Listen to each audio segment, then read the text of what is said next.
Good day, everybody, and welcome to another edition of the Military and Foreign Affairs Network. I am your host, the voice of reason. Today, we are continuing our coverage on the Russia-Ukrainian war. What are the headlines in the last 24 hours? Well, let's take a look. Global news: Russian shelling damages power lines at Zaporizhzhia nuclear power plant. Was it the power lines leading to the nuclear power plant or the power lines at the power plant? North Korea covertly shipping artillery shells to Russia. That's very interesting. I don't think anybody at the start of this conflict would have believed that one, North Korea would be having to supply the Russians with artillery shells. Even more so, the fact that Iran, in all probability, is sending massive quantities of drones and now what looks to be ballistic missiles to the Russians. The Iranians, and to a lesser extent, well, I don't want to say a lesser extent, probably an equal extent, have acclimated to the production of military equipment, maintaining both of their military industrial complexes under sanctions. The Russians are adapting to those conditions. But the Iranians have been under those conditions for many, many years, as have the North Koreans. The technology in Iran, especially so, in terms of the production of drone equipment, the production of accurate ballistic missiles and cruise missiles, have done pretty good under the sanctions process. The North Koreans have not progressed as much. They've been assisted by the Iranians, but they have really focused a lot of their endeavors on their nuclear program.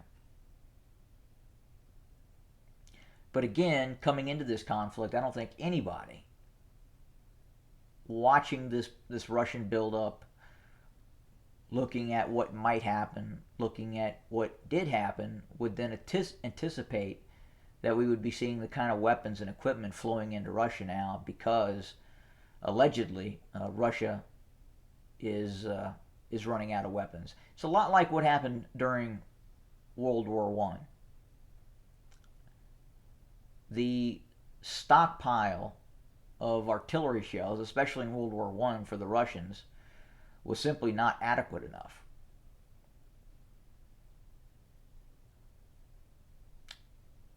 And no one can really anticipate the intensity of certain conflicts.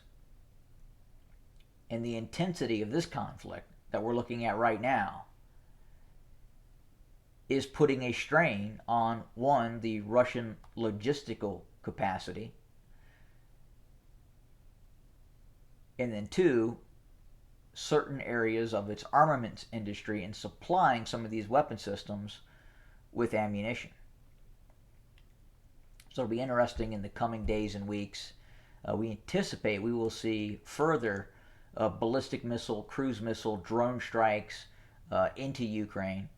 This is going to become more or less a war of attrition until there is a adequate enough of Russian force buildup to start conducting offensive operations again. There's talk that the Russians could be planning a very large operation running east of Chernihiv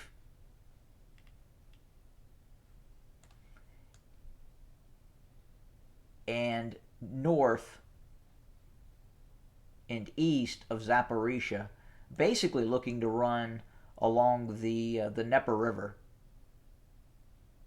to the south and to the north, and essentially attempt to cut off Ukrainian forces in the east. And quite frankly, that is what we here at MFAN actually believed was going to happen if this was going to be a large-scale Russian operation into Ukraine. We were, quite frankly, taken by surprise that the Russians actually did move in and attempted to take Kiev on the western bank of the Dnieper River. We were also surprised that Russian forces crossed the Dnieper River in the direction of Odessa and are continuing to try to hold a footprint on that locale as well.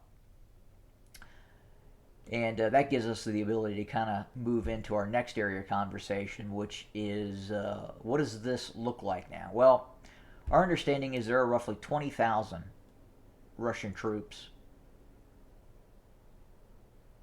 in some fairly elite units that are stationed west of the Dnieper River holding this line against this Ukrainian counteroffensive.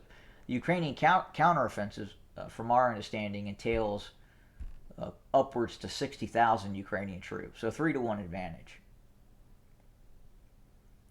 So it looks like the Ukrainians intend to reconquer this area where the Russians currently control. Now, are they going to be able to do it? Difficult to say. It looks like the Russians are trying to hold it because, again, if they lose it, very difficult to get it back. Now, with that being said, if the Russians actually launched this operation, and it is a well-executed operation, it could change the whole dynamic on the ground. Again, this is a directed offensive near Chernihiv south and east of Zaporizhzhia north, designed to cut off Ukrainian forces here in the east. But it does appear, at least on the surface, the Russians are in this until they feel that they have won it.